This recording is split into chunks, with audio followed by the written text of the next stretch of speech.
심령이 가난한 자는 복이 있나니 천국이 그들의 것임이요. 아멘. 오늘 말씀의 제목은 심령이 가난한 자는 복이 있나니. 한번 따라 하실까요? 심령이 가난한 자는 복이 있나니.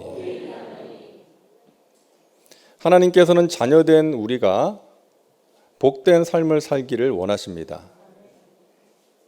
우리를 사랑하시기 때문이죠. 우리를 사랑하시는 좋으신 하나님 아버지께서는 자녀된 우리가 복된 삶을 살기를 원하시고, 그래서 우리에게 복을 주십니다. 그래서 예수님께서는 마태복음 5장부터 7장까지 나오는 이 산상 설교를 시작하시면서 가장 먼저 복에 대해서 말씀을 하신 거예요. 그런데 예수님께서 말씀하시는 이 복은 우리가 일반적으로 생각하는 복과는 좀 차이가 있지 않습니까? 재물이 많은 것, 건강하게 사는 것, 사업이 잘 되고 자녀가 잘 되는 사람은 복이 있나니, 이런 내용이 아니라는 거예요. 물론 하나님께서는 우리가 이 세상을 살아가는 데 필요한 것들을 공급해 주시죠. 우리에게 건강의 복을 주시고, 또 우리가 구하는 것들 하나님 아시고 넘치도록 채워주시고, 또 악한 것들로부터 우리를 지켜주십니다. 하지만 우리가 받아야 되는 복은 그런 차원에서 머물러서는 안 된다는 거예요. 우리가 하나님의 자녀, 하나님의 백성으로서 꼭 받아 누려야 되는 그러한 복이 있다는 것입니다. 잠시 있다가 사라질 이 세상의 복이 아니라 영원한 복을 구하라는 것입니다. 그것이 예수님께서 말씀하시는 8가지 복입니다. 우리가 팔복이라고 부르죠. 이 팔복은요, 성품과 관련이 있습니다. 하나님의 자녀들이 가져야 되는 성품이에요. 성품이 밥 먹여주냐? 성품이 뭐가 중요하냐? 이렇게 생각할 수도 있겠지만 예수님께서는 성품이 중요하다고 말씀을 하십니다. 사도 베드로는 예수 믿는 사람들이 어떤 존재인지를 이렇게 말하고 있어요. 베드로후서 1장 4절을 우리 함께 읽겠습니다. 이로써 그 보배롭고 지극히 큰 약속을 우리에게 주사 이 약속으로 말미암아 너희가 정욕 때문에 세상에서 썩어질 것을 피하여 신성한 성품에 참여하는 자가 되게 하려 하셨느니라. 아멘. 예수 믿는 자들이 어떤 사람이라고요? 정욕대로 사는 사람이 아니라, 세상에서 썩어질 것들을 추구하면서 사는 사람이 아니라 신성한 성품에 참여하는 사람이라는 거예요. 신성한 성품에 참여하는 사람, 다시 말해서 예수님의 성품을 닮아가는 사람이라는 거예요. 한번 따라하세요. 나는 예수님의 성품을 닮아가는 사람입니다. 믿으시기 바랍니다. 우리가 그런 존재라는 거예요. 그것이 예수 믿는 사람들의 정체성이라는 거예요. 신의 성품에 참여하는 사람, 정욕대로 사는 것이 아니라, 이 세상에 썩어질 것들을 추구하는 것이 아니라 신의 성품에 참여하는 사람이라는 것입니다. 얼마 전에 뉴스를 보는데요, 여론조사를 했더라고요. 가장 신뢰할 만한 종교가 무엇이냐, 무엇이라고 생각하느냐, 여론조사를 했는데 1위가 어떤 종교인지 아세요? 천주교예요. 저는 기독교가 1위 못할 것이라고 예상을 했습니다. 근데 2위는 할 줄 알았어요. 근데 2위가 불교예요. 3위가 기독교더라고요. 또 한 가지 질문했습니다. 사회적으로 봉사를 가장 많이 하는 종교는 무엇이라고 생각하느냐? 1위가 기독교였어요. 그러니까 여러분, 좋은 일은 가장 많이 하는데 기독교가, 교회가 신뢰는 못하겠다는 거예요. 왜 이렇게 된 것입니까? 우리가 다 아는 이유죠. 교인들과 목회자들의 성품의 문제예요. 인격의 문제 때문인 것입니다. 사람들이 보는 것은 뭐예요? 교회가 얼마나 많은 일을 하느냐가 아니라 그들이 믿을 만한 사람인가, 그들의 인격과 성품이 어떠한가, 이것을 본다는 것이죠. 그래서 저와 여러분들이 예수님께서 말씀하시는 이 8가지 성품을 가진 사람들이 되시기를 간절히 바랍니다. 우리가 어떤 사람인가, 어떤 성품, 어떤 인격의 사람인가가 중요하다는 거예요. 그래서 오늘부터 8주 동안 이 예수님께서 말씀하신 8가지 복, 이제 8복에 대해서 말씀을 하나씩 나눌 텐데요. 그냥 듣고 끝나는 것이 아니라 여러분 이 복을 꼭 받게 되시기를 주님의 이름으로 축원합니다. 하나님, 제가 하나님의 그 복을 받기를 원하는데 건강의 복, 재물의 복, 또 자녀가 잘 되는 복, 이런 복도 받아야 되겠지만 나 자신이 예수님을 닮은 성품의 사람이 되게 하여 주옵소서. 예수 그리스도의 향기를 바라는 사람, 믿을 만한 사람, 따를 만한, 존경할 만한 사람이 되게 하여 주시옵소서. 여러분 이 복을 꼭 받으시기를 바랍니다. 예수님은 먼저 심령이 가난한 자가 복이 있다라고 말씀을 하십니다. 가난, 물질적인 가난이 아니라 영적인 심령의 가난. 자, 어떤 심령이 가난한 심령일까요? 가난에는 두 종류가 있습니다. 두 종류의 가난이 있어요. 힘들어도 내 힘으로 생계를 이어갈 수 있는 가난이 있고, 내 스스로의 힘으로는 생계조차 이어갈 수가 없어서 누군가의 도움이 없이는 살 수가 없는 가난이 있어요. 예수님께서 말씀하시는 이 가난한 심령의 가난은 두 번째 의미입니다. 내 힘으로는 살아갈 수가 없는 거예요. 하나님의 도우심이 없이는 살 수가 없는 거예요. 내 스스로의 힘으로는 구원에 이를 수 없고, 내 힘과 의지로 하나님 말씀대로 살아갈 수가 없고, 고통의 문제를 이겨낼 수가 없는 거예요. 그것을 알고 하나님을 찾고 하나님의 은혜를 갈망하는 거예요. 그런 심령이 가난한 심령인 것입니다. 이 가난한 심령을 가장 잘 표현한 말씀이 시편 42편 1절 말씀 아니겠습니까? 우리 같이 읽겠습니다. 하나님이여, 사슴이 시냇물을 찾기에 갈급함같이 내 영혼이 주를 찾기에 갈급하니이다. 여러분, 사슴이 물을 마시지 못하면 쓰러져서 죽는 거예요. 그래서 시냇물을 찾는 거예요. 비틀거리면서 물 한 모금 마시기 위해서 시냇물을 찾는 것처럼 우리가 영적인 목마름, 영적인 갈증을 느끼면서 하나님의 은혜를 구하는 것입니다. 그런 마음이, 그런 심령이 가난한 심령이에요. 너희가 간절히 나를 찾고 찾으면 나를 만나리라. 그런 마음으로 예배하는 것입니다. 우리의 예배가 그런 예배 되기를 간절히 소망합니다. 하나님의 은혜 아니면 내가 살 수 없습니다. 광야 같은 인생길에서 지치고 낙심이 되고 메마른 심령으로 주님 앞에 나와서 주님의 은혜가 저에게 필요합니다. 주님, 제가 오늘 주님 만나야 됩니다. 저에게 말씀하여 주옵소서. 저의 간절한 기도에 응답하여 주옵소서. 그런 심령으로 하나님의 은혜를 구하는 거예요. 그러함으로 찬양 중에 거하시는 하나님, 말씀으로 찾아오시는 하나님, 나의 간절한 기도에 하늘문을 여시고 응답하시는 하나님, 세미한 음성으로 나를 찾아오시는 그 하나님을 만나는 것입니다.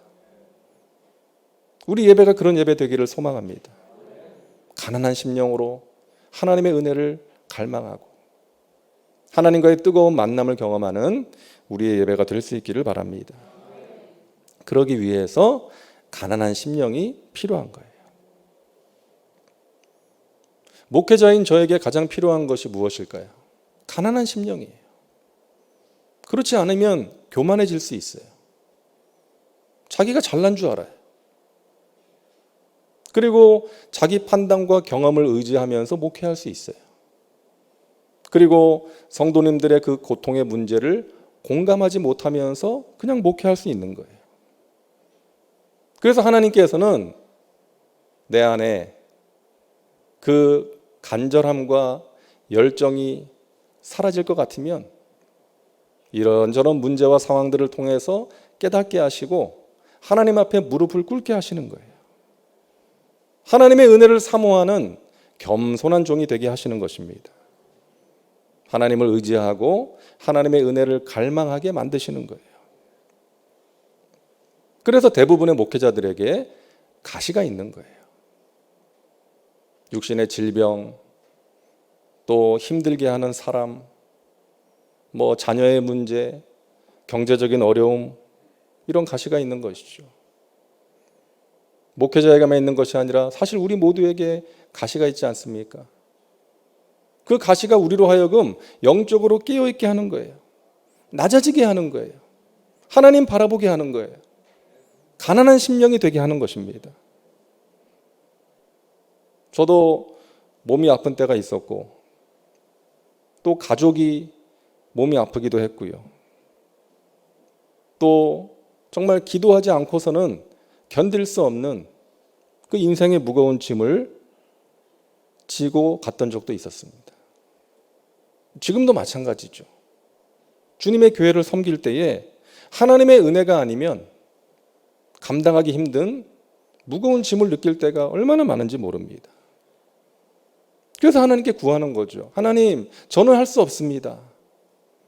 하나님께서 하시옵소서. 하나님의 은혜가 필요합니다. 저의 삶 가운데, 저의 사역 가운데 하나님 은혜를 베풀어 주시옵소서. 하나님께서 일을 행하시고 성취하여 주시옵소서. 이 기도가 우리 가운데 필요한 것입니다. 가난한 심령입니다.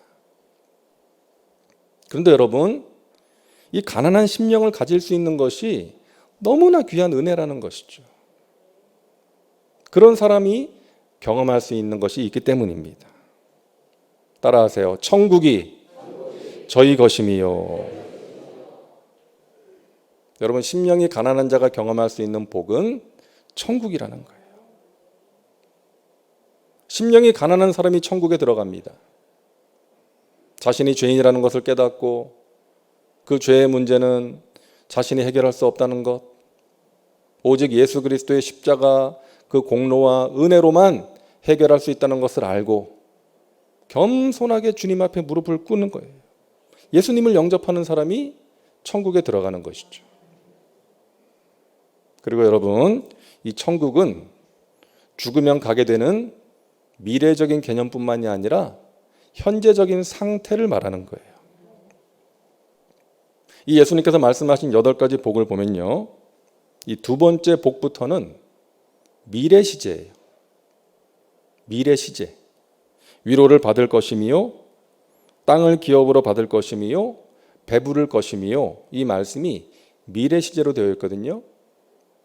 근데 이 첫 번째 복과 마지막 8번째 복에서 약속하는 천국, 천국이 저희 것이미요 할 때는 현재 시제로 되어 있어요.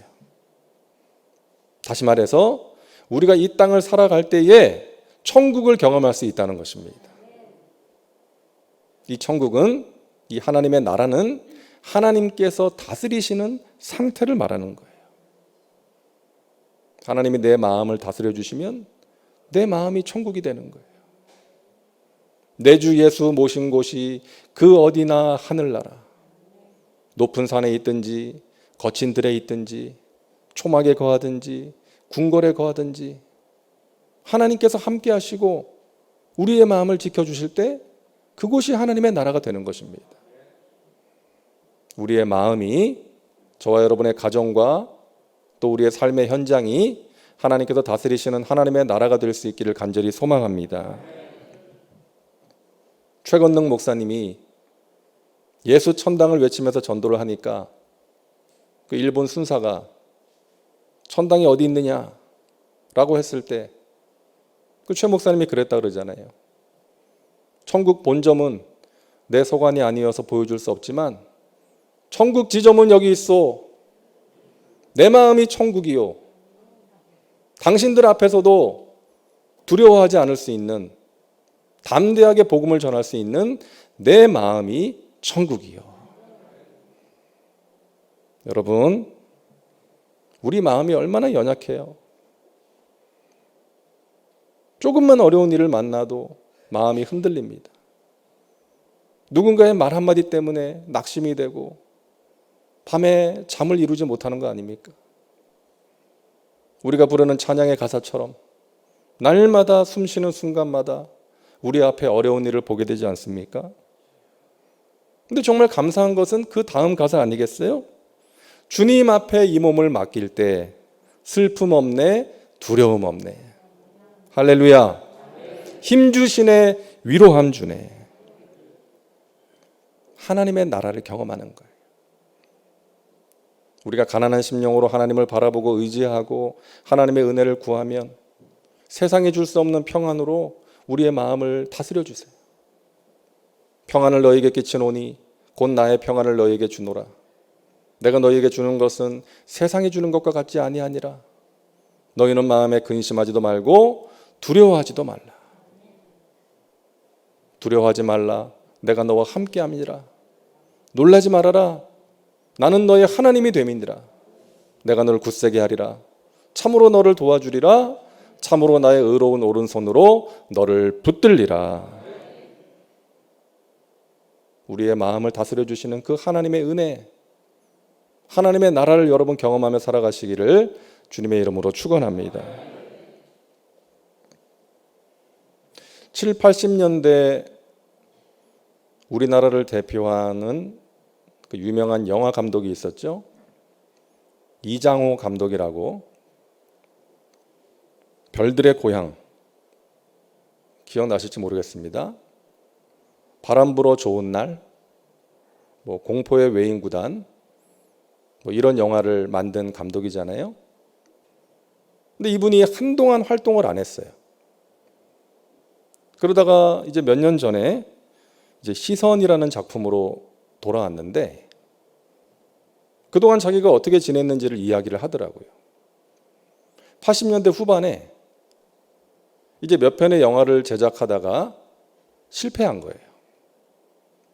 그래서 경제적인 어려움을 겪게 됐습니다. 집이 경매에 넘어가고 또 교통사고도 심하게 당하고 안 좋은 일을 한꺼번에 온다 그러잖아요. 이분이 그런 경험을 한 거예요. 근데 이런 말을 하더라고요. 보통 그렇게 오랜 시간 내리막길을 걸으면 죽음을 생각하게 되지요. 하지만 하나님께서 제 인생에 지속적으로 브레이크를 잡아 주셨습니다. 언제나 제 안에 있었던 갈급함의 이유였던 영혼에 대해 직면하게 하셨고 깨달음을 통해서 저를 성장시켜 주셨습니다. 그래서 저는 그 시간을 아름다운 내리막길이라고 생각합니다. 제 삶의 의미를 찾게 해주신 시간들이었기 때문입니다. 여러분, 그와 같은 안 좋은 일들을 통해서 그 인생의 내리막길을 통해서 중요한 것을 깨달았다는 거예요. 삶의 의미를 깨달았다는 것이죠. 과거에 저는 개인의 인기와 돈벌이를 위해서 영화를 만들었습니다. 그래서 돈과 명예를 지키기 위해 전전긍긍하는 시간을 보냈지요. 하지만 아름다운 내리막길의 끝에서 저는 완전히 다른 시각으로 영화를 바라보게 되었습니다. 그래서 사람이 살아가는데 신앙은 무엇인가? 이 믿음의 문제를 다루면서 기독교인과 비기독교인들이 함께 볼 수 있는 영화를 만들고자 노력했습니다. 그 첫 열매가 바로 시선이라는 영화입니다. 이분은 계속되는 인생의 내리막길에서 하나님의 나라를 경험한 거예요. 자신의 마음을 다스려 주시고 인생의 중요한 진리를 깨닫게 해주시는 하나님을 만난 것이죠. 여러분, 이 시선이라는 영화는 어느 전직 대통령을 너무나 빼닮아가지고 한동안 출연을 하지 못했던 이 박용식이라는 분의 유작이에요. 그 전직 대통령이 누군지는 다 아시죠? 방송국에서 과잉 충성을 한 거예요. 이 사람을 그냥 출연을 못하게 막아버렸어요. 근데 이분이 캄보디아에서 이 시선이라는 영화 촬영을 하다가 전염병에 걸려서 갑자기 폐혈증으로 세상을 떠났습니다. 유작이 돼버렸어요. 근데 이 장례식장에서 이 박용식 씨의 부인 되시는 분이 이 이장호 감독에게 와서 이런 말을 했다는 거예요. 울면서 내 남편에게 하나님 앞에서 기억될 만한 이런 기념비적인 작품을 남겨줘서 고맙습니다. 감사 인사를 했다는 거예요. 왜 내 남편을 사지로 끌고 가서 죽게 했느냐? 원망한 것이 아니라 내 남편이 하나님 앞에서 이런 아름다운 작품을 할 수 있게 해줘서 감사합니다. 그분 안에 하나님의 나라가 임한 거 아니겠어요? 하나님께서 그분의 마음을 다스려 주셨고 세상에 줄 수 없는 평강을 주셨고 귀한 인생의 의미를 깨닫게 해주신 것이죠. 사랑하는 여러분, 인생의 어려운 순간마다 내 마음을 다스려 주시는, 지켜주시는 그 하나님의 은혜, 하나님의 나라를 경험하며 살아가시기를 주님의 이름으로 축원합니다. 우리가 언제 가난한 심령을 갖게 됩니까? 내 힘으로 어찌할 수 없는 문제를 만날 때. 야곱이 그랬잖아요. 여러분, 야곱은 가난한 심령과는 거리가 먼 사람이었어요. 자기가 원하는 것은 어떻게든 쟁취하고 배고픈 형에게 그 맛있는 냄새 솔솔 풍겨가면서 팥죽 끓여가지고 장자의 그 명분을 얻어내고 또 엄마하고 공모를 해가지고 나이 많은 아버지를 속여서 형이 받아야 될 장자의 축복도 가로채고 그랬잖아요. 가난한 심령과는 거리가 먼 사람이었어요.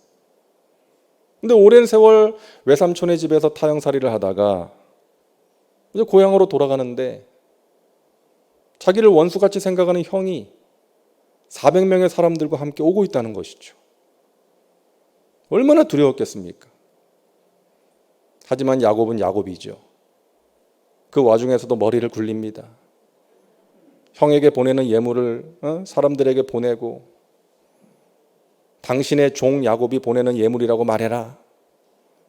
그리고 모든 가축과 재산과 가족들을 두 때로 나누고 먼저 보내고 자기는 맨 뒤로 빠져요. 그러다가 하나님의 천사와 야복강 나루터에서 씨름을 합니다. 그때 야곱의 인생에 있어서 가장 가난한 심령이었어요. 여러분, 야곱이 하나님의 천사와 씨름을 하는 장면 생각해 보세요. 야곱이 힘으로 천사를 제압한 것이 아니잖아요. 붙들고 늘어진 거예요. 매달린 거예요. 저에게 복을 주셔야 됩니다. 저에게 은혜를 주셔야 됩니다. 저를 도와주셔야 됩니다. 매달린 거예요. 그러니까 천사가 뭐라 그럽니까? 네 이름이 뭐냐? 야곱인데요. 너는 이제부터 야곱이 아니다. 이스라엘이다. 너는 더 이상 속이는 자 야곱이 아니라 축복하는 자 이스라엘이다. 너는 더 이상 너 자신을 의지하는 야곱이 아니라 하나님을 의지하는 이스라엘이다. 가난한 심령으로 변화된 그 야곱의 변화를 선포하신 거예요. 사랑하는 여러분, 여러분도 야곱과 같은 경험을 하셨을 거예요. 지금까지 이 인생길을 걸어오시면서 내 힘으로는 어찌할 수 없는 문제 앞에서 하나님을 찾게 되었고 하나님을 만나고 하나님의 은혜를 경험하신 줄로 믿습니다. 그래서 여러분이 변화된 거죠. 이 세상의 방법, 내 지혜와 방법을 의지하며 살다가 하나님을 의지하고 성령님을 인정하고 환영하고 모셔드리고 의지하는 사람으로 변화된 거 아닙니까? 그 가난한 심령, 과거의 어떤 순간에만 우리에게 필요한 것이 아니라 지금 우리가 천국 가는 그날까지 항상 우리에게 필요한 심령이라는 것 기억하시기를 바랍니다. 우리가 그 가난한 심령으로 하나님을 찾고 찾을 때, 그 가난한 심령으로 하나님을 예배하고 하나님께 기도를 드릴 때에 하나님께서 우리의 그 지친 몸과 마음을 회복시켜 주시고 우리의 간절한 기도에 가장 좋은 것으로 하나님의 때에 하나님의 크고 비밀한 방법으로 응답해 주시는 것입니다. 여러분, 목마른 사슴처럼 항상 간절한 마음으로 가난한 심령으로 하나님을 찾으시기를 바랍니다. 하나님께서 좋은 것을 주실 거예요. 여러분이 알지 못하는 크고 비밀한 일을 보여주실 거예요. 여러분에게 세상에 줄 수 없는 평안을 주실 거예요. 우리의 마음과 우리의 가정과 우리의 교회를 다스려 주시는 그 하나님 나라의 은혜를 체험하게 하실 것입니다. 저희 아버지가 지지난주 금요일에 세상을 떠나셨습니다. 몇몇 분들이 그러시더라고요. 제가 어머니 얘기만 해서 아버지가 안 계신 줄 알았다고. 제가 설교 때 어머니 얘기는 종종 했는데 이제 아버지 얘기를 안 해가지고 이제 아버지가 안 계신 줄 알았다고 그러시더라고요. 근데 아버지 계셨어요. 2년 전에 그 뇌졸중으로 쓰러지셔가지고 이제 그동안 요양병원에서 이제 열심히 재활을 하셨어요. 의지를 가지고 이제 한쪽 마비가 와가지고 이제 병원에서 지내시면서 재활도 열심히 하시고 이 코로나 때문에 면회가 안 되니까 매일 전화를 하셨어요. 저희가 전화를 하면 잘 못 받으시고 이제 매일 저녁 무렵에 전화를 하셔가지고 매일 통화를 했거든요. 근데 갑자기 이제 황달이 왔다고 병원에서 연락이 왔어요. 요양병원에서. 그래서 이제 큰 병원으로 모시고 가라고. 그래서 병원으로 모시고 갔어요. 근데 그 황달의 원인을 이제 검사를 통해서 보니까 이제 담관이 막힌 거예요. 종양으로. 그러니까 담관암이었어요. 그 담즙이 내려가야 되는데 못 내려가니까 그게 쌓여가지고 황달이 온 거예요. 통증도 없었어요. 열도 없었고 혈압도 정상이었어요. 근데 갑자기 이제 중환자실로 옮겨야 될 상태가 됐다 그러고 또 갑자기 전화가 와가지고 임종 면회를 하라는 거예요. 제가 제 차에 태워서 이제 병원에 모시고 간 거예요. 근데 일주일 만에 그렇게 세상을 떠나신 거예요. 참 당황스럽긴 했습니다. 제 차에 태워가지고 불편한 몸이었지만 그 병원에 모시고 가서 좀 대화도 나누고 이제 그랬는데 이제 갑자기 그렇게 되셔가지고 좀 마음이 힘들긴 했는데 하나님께서 생각나게 하시더라고요. 뭔가 하면 너가 기도하지 않았냐? 너가 기도하지 않았냐? 그러니까 어떻게 기도했냐 하면 하나님, 저희 아버지 하나님께서 불러가실 때까지 평안 가운데 거하게 해주세요. 많이 아프지 않게, 고통스럽지 않게 이제 그렇게 지내다가 하나님 불러가 주세요. 이제 그렇게 기도했거든요. 근데 그 기도에 응답해 주신 거예요. 그 담관암이라는 게 아주 고통스럽다 그러더라고요. 그리고 뭐 몇 달 살 수가 없고 아마 그래서 제가 기도한 대로 하나님께서 빨리 데려가신 것이 아닌가 이제 그런 생각을 하면서 이제 위안이 됐어요. 마음에 하나님이 평안을 주시더라고요. 또 여러분들이 많이 기도해 주시고 이제 위로해 주셔서 평안 가운데 이제 장례를 마칠 수가 있었거든요. 여러분, 우리가 살아가면서 우리의 마음이 당황스러울 때가 얼마나 많습니까? 두려울 때가 있고요. 낙심이 될 때가 있고요. 화가 날 때가 있고요. 누군가에 대한 미움과 분노가 찾아올 때가 있고요. 예기치 못했던 문제 앞에서 우리가 바람에 흔들리는 갈대처럼 심하게 흔들릴 때가 많이 있다는 것이죠. 하지만 여러분 기억하시기 바랍니다. 우리는 하나님의 나라를 경험할 수 있는 사람들이라는 거예요. 하나님께서 우리의 마음을 지켜주십니다. 여러분 각자의 상황이 다 다를 거예요. 지금 이 시간에도 오랜 시간 병상에서 고통받는 분도 계시고, 또 해결되지 않은 문제 때문에 오랜 세월 하나님 왜 침묵하십니까? 하나님 왜 저의 기도에 응답하지 않으십니까? 괴로워하고 낙심 가운데 빠져 있는 분들도 있을 거예요. 간절히 바라기는 여러분에게 하나님이 주시는 그 하나님의 나라가 임하기를 간절히 소망합니다. 목마른 사슴처럼 우리가 할 일은 그거밖에 없는 것 같아요. 하나님을 바라보고 의지하는 것밖에는 할 수가 없어요. 가난한 심령으로 하나님을 찾고 또 찾는 것밖에는 우리는 할 수 있는 게 없습니다. 그렇게 하나님의 은혜를 구하고 하나님을 바라보고 하나님께 기도하며 나아갈 때에 하나님께서 우리의 마음을 다스려 주셔서 세상에 줄 수 없는 평안을 주시고 또 위로를 주셔서 하나님께서 다스리시는 하나님의 나라를 경험하게 하시는 것입니다. 여러분 가난한 심령으로 천국을 경험하며 살아가는 복된 사람들 되시기를 주님의 이름으로 축원합니다. 기도합니다. 심령이 가난한 자는 복이 있다고 말씀하셨습니다. 주님, 우리가 날마다 주님을 찾고 또 찾고 주님의 은혜를 갈망하며 살게 하여 주시어서 주님이 주시는 세상에 줄 수 없는 평안과 위로, 주님의 다스리시는 그 주님의 나라를 경험하며 살게 하여 주시옵소서. 인생의 무거운 짐으로 힘들어하는 분들이 있습니다. 오랫동안 지속되는 문제로 인하여 낙심 가운데 빠져 있습니까? 하나님 찾아가 주시고 만나 주시고 그 마음을 친히 다스려 주시옵소서. 하나님의 나라를 경험하게 하여 주시옵소서. 예수님의 이름으로 기도하옵나이다. 아멘.